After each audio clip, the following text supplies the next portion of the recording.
नमस्कार, मैं हूं देवांशु। आप देख रहे हैं न्यूज़ फाउंडेशन। आरजेडी के प्रदेश अध्यक्ष अब्दुल बारी सिद्दीकी जो है वो बनने जा रहे हैं और बताया जा रहा है कि 24 नवंबर से पहले जो है वो आरजेडी के प्रदेश अध्यक्ष बन जाएंगे।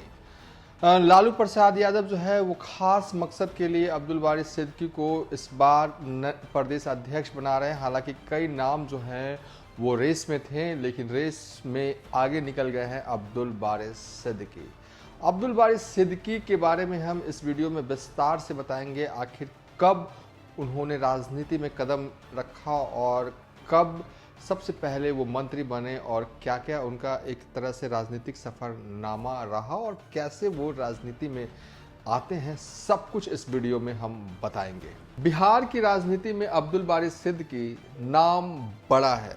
वो कभी लोकसभा चुनाव नहीं जीत सके, लेकिन 7 बार बिहार विधानसभा चुनाव जीता और 80 के दशक से अलग अलग सरकारों में मंत्री पद संभाला।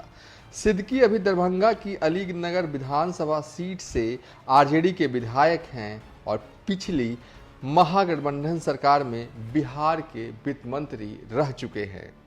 अब्दुल बारी सिद्दीकी ने अपने राजनीतिक सफर की शुरुआत जयप्रकाश नारायण के सानिध्य में की। कहा जाता है वो जेपी के सबसे चहेते शिष्यों में एक थे। पहली बार उन्होंने साल 1977 में जनता पार्टी के उम्मीदवार के तौर पर दरभंगा की बड़हेरा सीट से विधानसभा चुनाव जीता था। इस चुनाव में सिद्दीकी ने कांग्रेस के हरिहर नाथ मिश्र को शिकस्त दी थी। अपना पहला ही विधानसभा चुनाव जीतने के बाद सिद्दीकी को कर्पूरी ठाकुर की सरकार में संसदीय कार्य मंत्री की जिम्मेदारी सौंपी गई थी। हालांकि इसके बाद 1980 से लेकर 1990 तक लगातार 3 चुनावों में सिद्दीकी को हार का सामना करना पड़ा।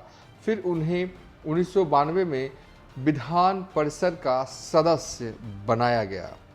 इसके बाद से सिद्दीकी लगातार बिहार विधानसभा चुनाव जीत रहे हैं, लेकिन बीते विधानसभा चुनाव में वो दरभंगा के केवटी से हार गए।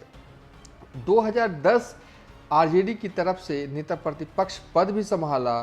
साल 2015 की महागठबंधन सरकार में सिद्दीकी को बिहार का वित्त मंत्री बनाया गया था। लालू यादव के कहने पर उन्होंने 2009-2014 में मधुबनी लोकसभा सीट से चुनाव लड़ा, लेकिन दोनों ही बार उन्हें हार का सामना करना पड़ा। साल 2019 में अब्दुल बारी सिद्दीकी ने दरभंगा से लोकसभा चुनाव लड़ा, लेकिन यहाँ भी बीजेपी के गोपाल जी ठाकुर ने उन्हें बड़े अंतर से शिकस्त दी और साल 2020 की विधानसभा चुनाव में वो विधानसभा का चुनाव दरभंगा के केवटी से वो हार गए थे।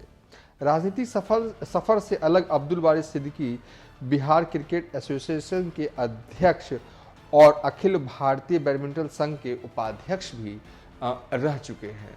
तो कुल मिलाकर कहें कि बड़ा नाम है अब्दुल बारी सिद्दीकी और आरजेडी के सीनियर लीडर के तौर पर जाने जाते हैं और लालू प्रसाद यादव के बड़े मुस्लिम चेहरे के तौर पर भी जाने जाते हैं।